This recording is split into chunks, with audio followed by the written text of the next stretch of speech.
and welcome to 3Q The Artist, the podcast designed to go beyond the typical artist interview by asking 3 questions in just 15 minutes. I'm your host, Rachel Vogel, and joining me tonight is UK-born dynamic pop artist Ella Rosa. She's known as an up-and-coming musician with a vibrant aesthetic whose songwriting work has landed her spot on some of Spotify's most notable editorial playlists, and her music has also been featured in tastemaker publications like Paper, Lyrical Lemonade, Notion, Wonderland, and more. That said, her continued rise as a genre-bending artist is imminent, and we are very excited to see what's next. So, Ella, welcome to the podcast. How's it going? That is an amazing intro. I always forget that is true. Yeah, that is you. That is in my head. I'm like, who is she talking about? Awesome. Cool. Well, are you ready to get started? Yes, yes. All right, question 1. I've heard many artists say, I am my music and my music is me. So what does that statement mean to you? It really is true. I would say that that statement probably means like the mood I'm in is definitely the music you're going to hear. Because I go into sessions, I make music pretty much every day, if not every other day.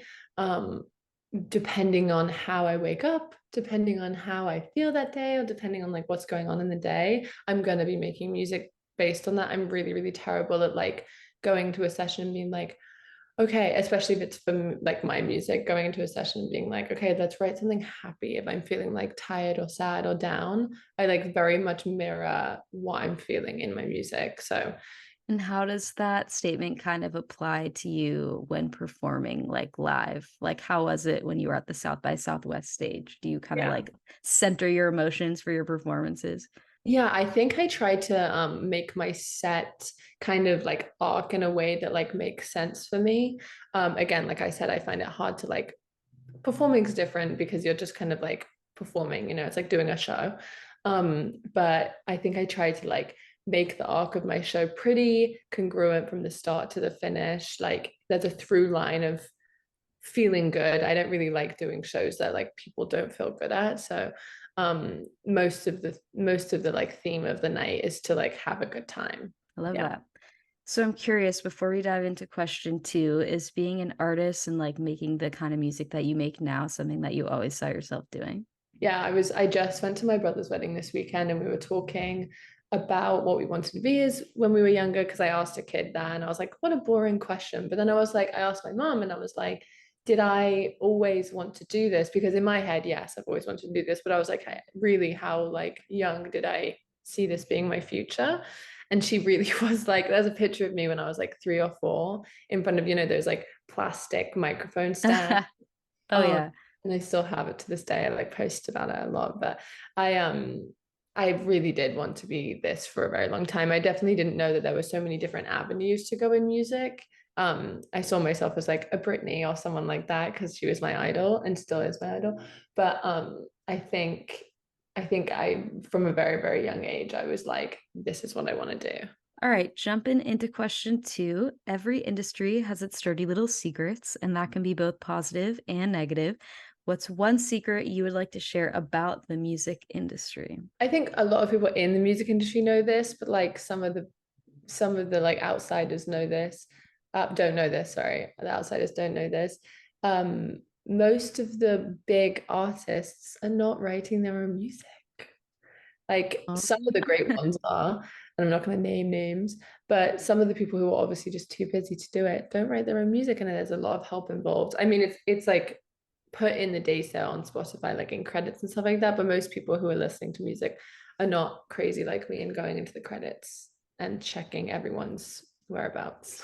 Is writing and co-writing like a huge part of your career? Yeah, I've been seriously doing that for the last 2 years.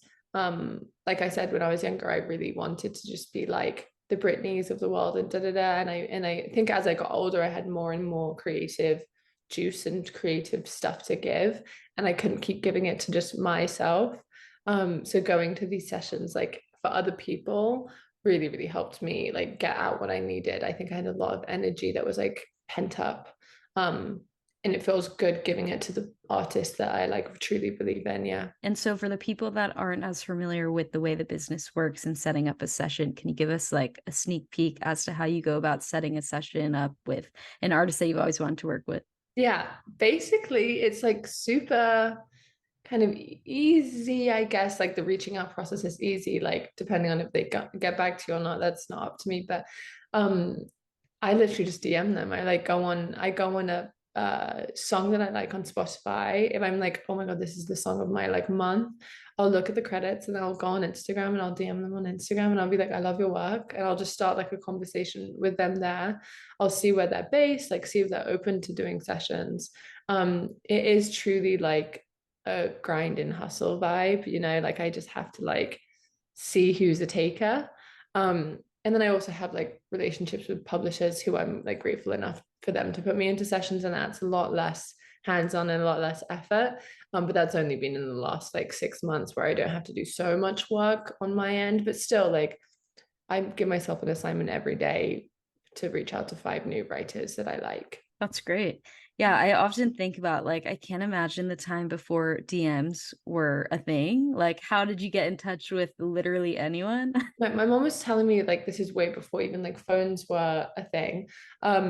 She was saying that when she would like go meet up, this is crazy to me. When she would go meet up to people with people, they would call each other's house phones, be like, okay, 8:45 at Leicester Square or whatever the hell.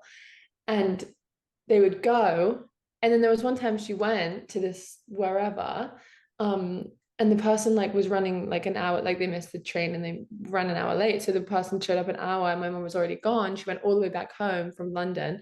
And she was like, that was the most inconvenient. Like the whole day was just like done, you know? Yeah. All right. Last question.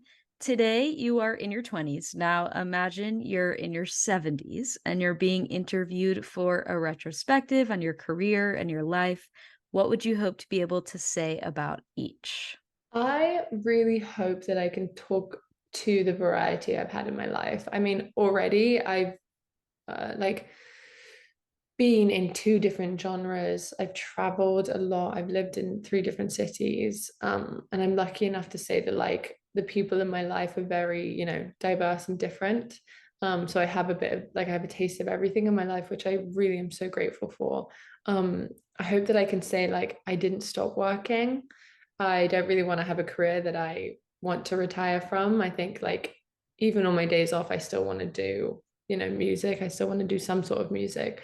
So I would say the main thing I hope is just variety and love. Honestly, I'm such a massive, I know it's so cliche and corny, but I hope that like the people that I have known since childhood are still with me, you know, in my old age. That would be a blessing.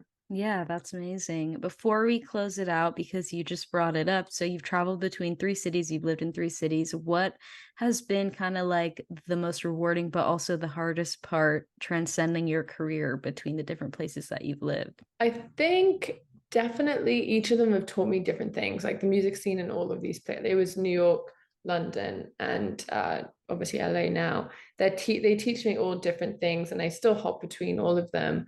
Um, I think it has taught me a lot about how to be, you know, a chameleon in the sense of like I can get the thing I want to get done if I'm like, you know, likable and fun and like easygoing. And I think there's a lot to be said about that on the good side. And then on the bad side, I'm like, I need to know who I am. And I'm realizing that in the last like 2, 3 years of like my 20s, like I'm realizing that I need to like make a stamp on my own, you know, personality and what it doesn't necessarily, I don't need to be wavering in my personality traits to be liked. So I think, yeah, because I've moved to so many different cities, I think my like chameleon nature is like very strong. But then again, I'm like, there's a, you know, a bad thing in everything. So I think that is kind of the only bad thing that I found. Like I was just too, you know, Hmm. flip flop with like, if I was in one room, I was acting this way. If I was in this room, I was acting another way. And I was like, I actually just have to be like myself. People aren't going to hate me for just being like a normal Ella, Yeah, kind of like adapting to your environment everywhere you go, which is great, but also, yeah, you got to be your own person.